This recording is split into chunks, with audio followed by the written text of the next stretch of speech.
नमस्कार, आप देख रहे हैं ग्रेडजम वर्चुअल। मैं पंकज खजूरिया। इस समय मैं केएल सैगल हॉल में हूँ और यहाँ पे जिन शख्सियत से मैं आपको मिलाने जा रहा हूँ वो मैं बात करूँ भद्रवाह की तो दूर दराज का इलाका बलेसा, वहाँ से बिलोंग करते हैं और इसके साथ साथ नेशनल बिल्डर भी हैं। Being a teacher as a profession जो है वो बच्चों को पढ़ा रहे हैं, लेकिन कहीं ना कहीं उसके साथ साथ इनका खुद का जो पैशन है किताबें लिखने का, गज़ल लिखने का, वो ख़त्म नहीं हुआ। और उसी पैशन के चलते इतनी सर्विस होने के बावजूद भी आज इन्होंने अपनी एक किताब लिखी, गज़ल पे है। मैं बताना चाहूँगा गज़ल संग्रह है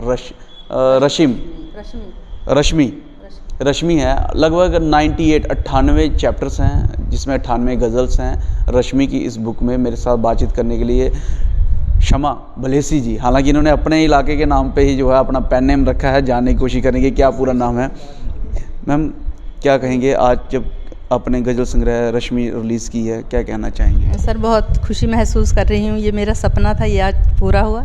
बहुत खुशी महसूस कर रही हूँ सर।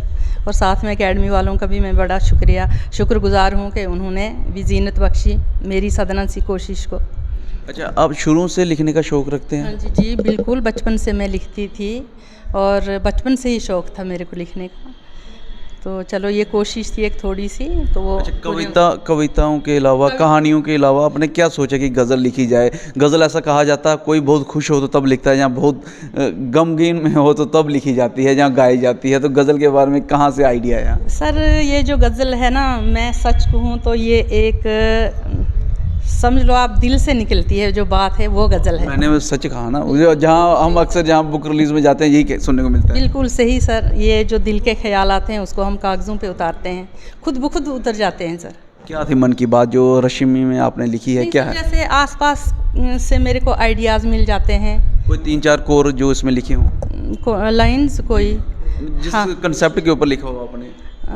देखिए सर, मैंने ये एक जो औरत पे लिखी हुई है, एक थोड़ी इस पे है, क्या कहते हैं, हमारा जो ये सिस्टम है, एक कुछ सामाजिक बुराइयों पे लिखी है मैंने। क्या सामाजिक बुराइयां जो आपने गज़ल लिखी? मैं दुनिया की समात चाहती हूँ कि सच की हो हिमायत चाहती हूँ। कफ़स में कैद हैं जो भी परिंदे, रिहाई और हिफाजत चाहती हूँ। खिले गुलशन में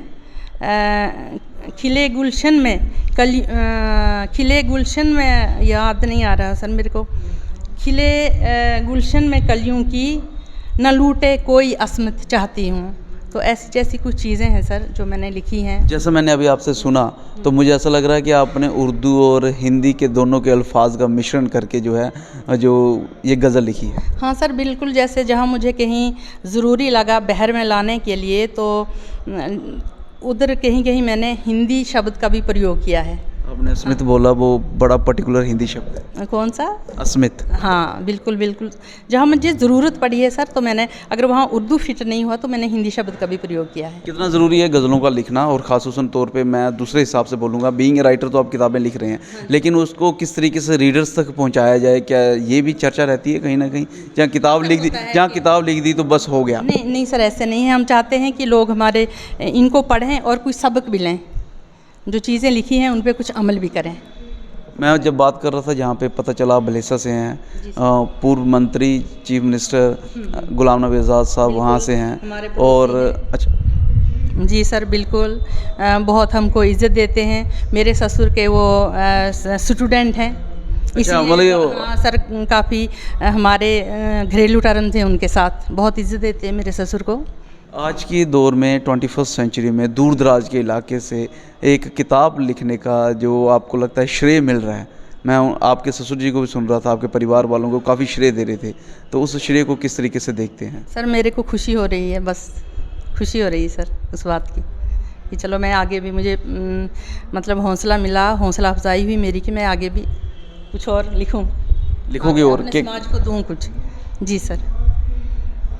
आखिरी सवाल रहेगा आपसे, क्या संदेश देना चाहेंगे जो आपको सुन रहे हैं, और ख़ासतौर तौर पे जो गज़लों का शौक़ रखते हैं, लिखने का शौक़ रखते हैं लेकिन लिख नहीं पाते? हाँ नहीं सर, मैं सबको कहती हूँ कि मतलब जो अपने मन की बात है वो कागज़ पे उतारिए, ज़रूर उतारिए, और ज़रूर अपनी बात पहुँचाइए लोगों तक, और एक अच्छा, ताकि समाज में भी एक अच्छा संदेश जाता है। और अच्छा साहित्य लिखिए जिसका कुछ समाज पे असर हो और बड़े दूर तक चले हो। एकेडमी आजकल बड़े खूबसूरत प्रोग्रामों का एहतमाम कर रही है।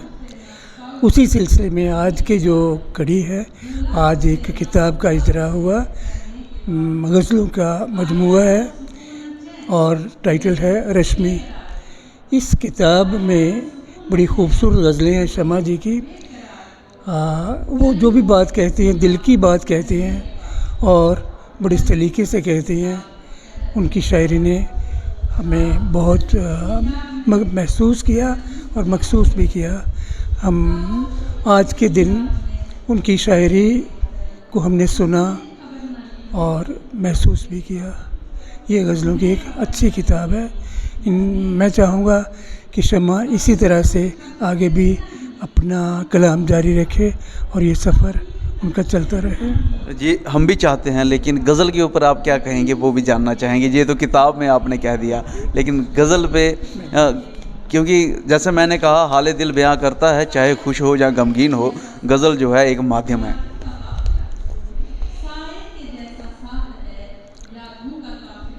अदब की जान है तो गज़ल शायरी की रूह है।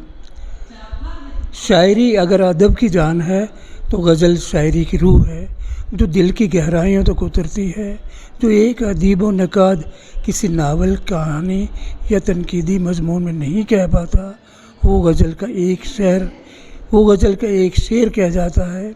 गज़ल का हर शेर अपने आप में मुकम्मल होता है और हर शेर का मजमून अलग से होता है।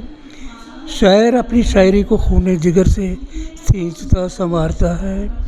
गज़ल में जहाँ भर की रंगीनियाँ सिमट आती हैं। गज़ल में हुस्न व इश्क, प्यार व वफ़ा, लब व रुखसार, हिजर व वसाल, कल्ब व जिगर के दर्द, कसक, तड़प वगैरह का तज़किरा होता है।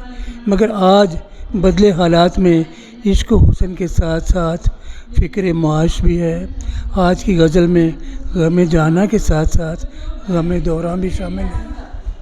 ये हमारा सौभाग्य है कि आपसे बातचीत की और इन सारी चीज़ों के बारे पे बेशकीमती जानकारी भी हासिल की। व्यूअर्स ज़रूर इस चीज़ को एडमायर करेंगे कि गज़ल क्या है। हम तो सिर्फ 2 ही लफ्ज़ों में इसको बयां कर देते थे, लेकिन आपने तो पूरा एक जो गज़ल का जो इम्पोर्टेंस है, सिग्निफिकेंस है, वो बता दिया। शुक्रिया आपने ये मौका दिया।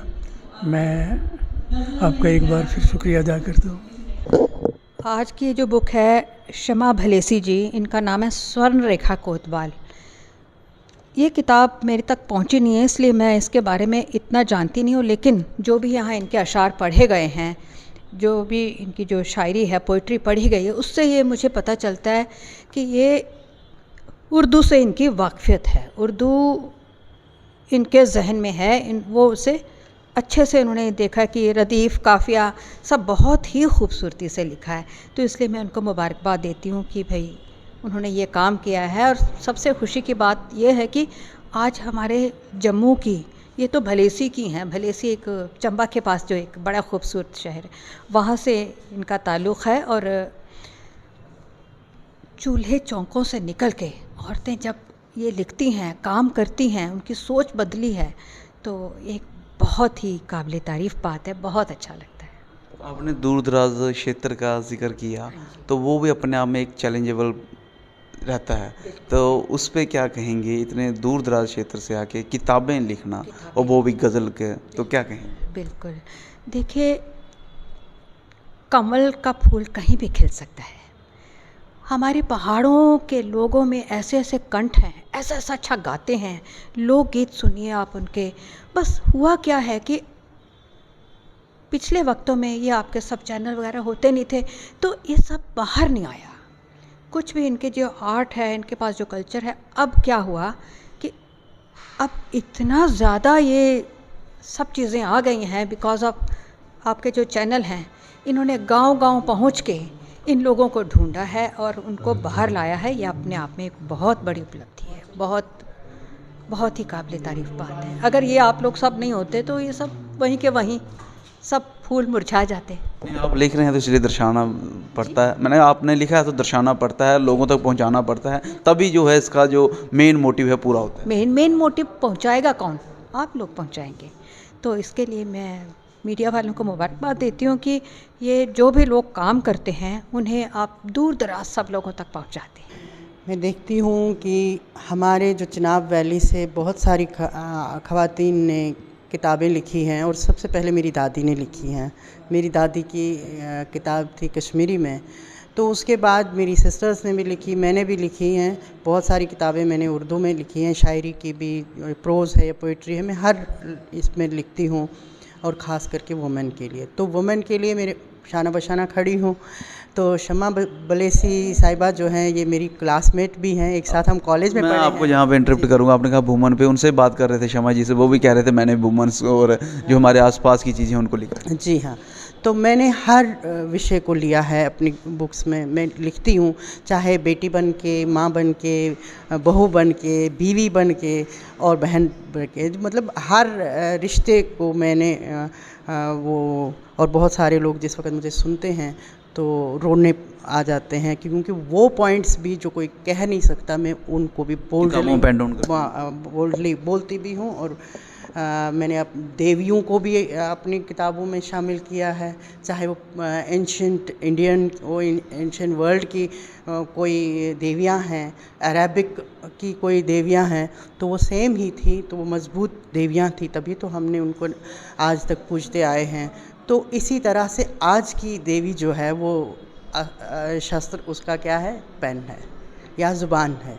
तो ज़ुबान के ज़रिए वो जो कुछ कहना चाहती है, क्योंकि डरती है ना, बहुत सारी जज्बात होते हैं, तो सुप्रेस होने के बजाय क्यों ना उनको लिखा जाए, क्यों ना उनको बोला जाए, क्यों ना, क्योंकि जो जनरेशन्स नई हैं, हमारी बेटियां जो हैं, उनके लिए एक कोई काम किया जाए। उस पर मैं बहुत सारे काम करती हूँ। रिसेंटली हमने 8 मार्च को मैंने वुमेन डे पे रक्षा शर्मा साहिबा, बहुत बड़ा नाम है, यश शर्मा की वाइफ और सीमा सहगल साहिबा की, जो हमारे नेशनल क्या इंटरनेशनल लेवल की रिप्रेजेंट की रिनाउंड जो हमारी गज़ल सिंगर हैं, उनकी मदर, वो अकेली हैं। तो उनकी एक किताब थी, उन्होंने कतरा कतरा सच, और कतरा कतरा सच ऐसी किताब है जो उन्होंने, जो यहाँ के राइटर्स हैं, जम्मू के डोगरी राइटर्स, उनके घर जा जा के वो उनकी बीवियों की वो कथाएं लाई हैं, कतरा कतरा सच करके। और कहा भी कि बहुत बड़े राइटर्स, किसी की बात की उन्होंने, कि उन्होंने कहा नहीं तो कहाँ सच होता है। मैंने कहा मैं नहीं लिखूँगी, 90 इयर्स की हैं वो, आप देखते। मैं मिस कर रही हूँ आपको, अगर आप वहाँ आए होते तो बहुत अच्छा वो इंटरव्यू भी दे देती। उनको हमने पूरी स्पेस दी। मेरा रहेगा, व्यक्तिगत रहेगा। बीइंग ए राइटर आप इन सारी चीज़ों को लिख रहे हैं, लेकिन रीडर्स का किस तरीके से रुझान बढ़ाया जाए, क्या वो भी कभी चर्चा में रहेगा कि सिर्फ लिखना ही चर्चा में रहेगा? क्योंकि आम जनता भी ये जानना चाहती है। बहुत सारी, क्योंकि शिफ्ट हुआ है, एक जनरेशन से दूसरी जनरेशन में शिफ्ट हुआ है। इस वक्त सोशल मीडिया का टाइम है, इस वक्त बुक किताब खोल के कोई नहीं, इसमें मेरा बेटा मेरी हेल्प कर रहा है। उसने कहा मम्मा आप इतनी किताबें लिख रहोगे, कोई नहीं पढ़ेगा, किसी ने नहीं पढ़ना, बस आप इसको। मैंने अंजुमन का सबसे पहले पेज बनाया, उसके बाद यूट्यूब चैनल बनाया, वो दिन रात में काम कर रही। मैं आपको बताना चाहता हूँ कि मैम इस एज में भी जहाँ किताबें लिखते हैं, और अक्सर नौजवान किताबें पढ़ नहीं पाते, ये किताबें लिख रहे हैं, जो फील करते हैं उसको जो है ये पेन डाउन करते हैं। और अभी क्या कहें, नौजवान यूट्यूब के ज़रिए डिजिटलाइज करके किस तरीके से नौजवानों तक पहुंचा जाए, उस पे भी कार्य कर रहे हैं। नो डाउट मैम, ये अपने आप में बहुत बड़ा सराहनीय कार्य है कि जब आप इस एज में भी यूट्यूब का डिजिटलाइज प्लेटफॉर्म का सहारा ले रहे हैं, और जो कहना चाहते हैं उसको आप पहुंचाने की कोशिश कर रहे हैं। मेरा बेटा कहता है कि मैंने 90 इयर्स के हैं, 80 इयर्स के हैं, IAS ऑफिसर्स हैं हमारी अंजुमन के साथ जुड़े हुए, उनको भी फ़ोटोग्राफ के ज़रिए, यूट्यूब के ज़रिए आगे लाया, और नई जनरेशन को भी अपने साथ मिला दिया। जैसे अभी आप देखें, हमारे जो शुभम जी हैं कोतवाल, कितना काम कर रहे हैं। अगर ये कर रहे हैं, क्योंकि ये भी तो ला रहे हैं ना आगे, ये भी अपने इस चैनल के ज़रिए से आगे ला रहे हैं जवानों को या ख़वातीन को, इतनी रिस्पेक्ट दे रहे हैं, तो हम क्यों नहीं। मैं बुज़ुर्गों को भी कहती हूँ, मैं आपकी माँ हूँ, जवानों को भी, छोटे बच्चों को भी, कोई तो लिखे, कोई तो आगे बढ़े, चाहे वो पेंटर है, चाहे सिंगर है, चाहे कोई, मेरे दरवाजे खुले हैं।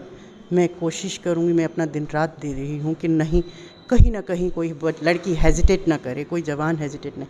सबको मिलाया अपने साथ, यूनिवर्सिटी के स्कॉलर्स को मिलाया अपने साथ, उनको प्लेटफॉर्म, बाद में जिस वक्त उनका कॉन्फिडेंस लेवल आ जाएगा, वहाँ पे पहुँचे, वो खुद चलेंगे, उनको मेरी ज़रूरत कहाँ पड़ेगी, पर स्टार्ट तो कर लें कोई। वो एक स्टेप की सूरत में मैं उनके आगे हूँ कि कहीं ना कहीं सबका। अभी ये भी घबरा रही थी, लेकिन कहा नहीं, मैं साथ हूँ ना, मैं आपको पहुंचा दूंगी वहाँ पर। बहुत बहुत धन्यवाद।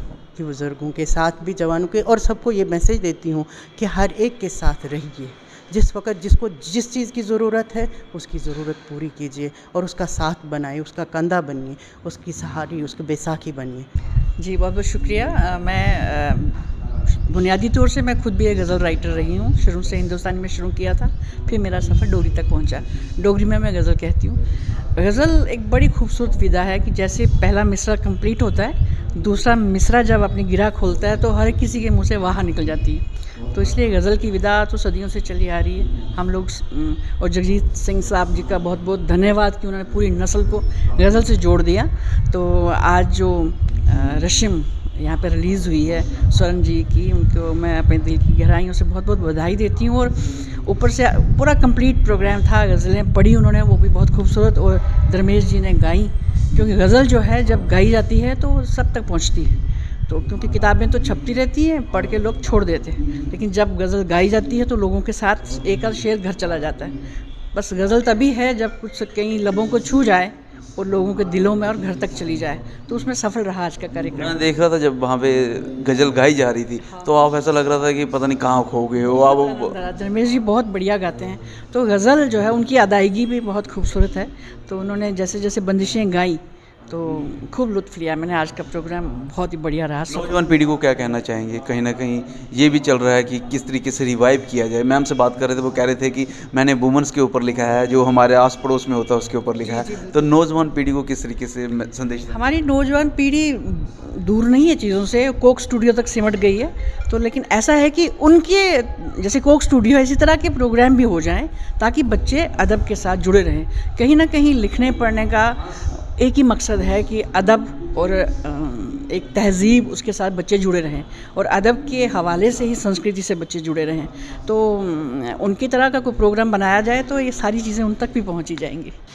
बहरहाल आज के रश्मि गज़ल संग्रह के बारे में आपके क्या विचार हैं? कितना ज़रूरी है इस तरीके की किताबों को लिखना और एंड तक जो है रीडर्स तक पहुंचाना, और उसके बाद ख़ासूसन तौर पे जब बात होती है रोज़मर्रा में जो चीज़ें महसूस की जाती हैं उनको पेन डाउन करना। ज़रूर अपनी वैल्यूबल राय कमेंट सेक्शन में कमेंट करके बताइएगा। वीडियो को अधिक से लाइक व शेयर करना ना भूलिएगा। मैं ज़रूर चाहूँगा कमेंट सेक्शन में आप कंग्रेट्स भी ज़रूर लिखें शमा भलेसी को, ताकि उन्होंने इतने दूर दराज के क्षेत्र से भी जो चैलेंज था उसको क्रॉस करते हुए आज किताब लिखने में कामयाब हुए। वीडियो को अधिक से लाइक कीजिएगा, शेयर कीजिएगा। जुड़े रहें गर्जन वर्चुअल के साथ। मैं पंकज खजूरिया। जय हिंद।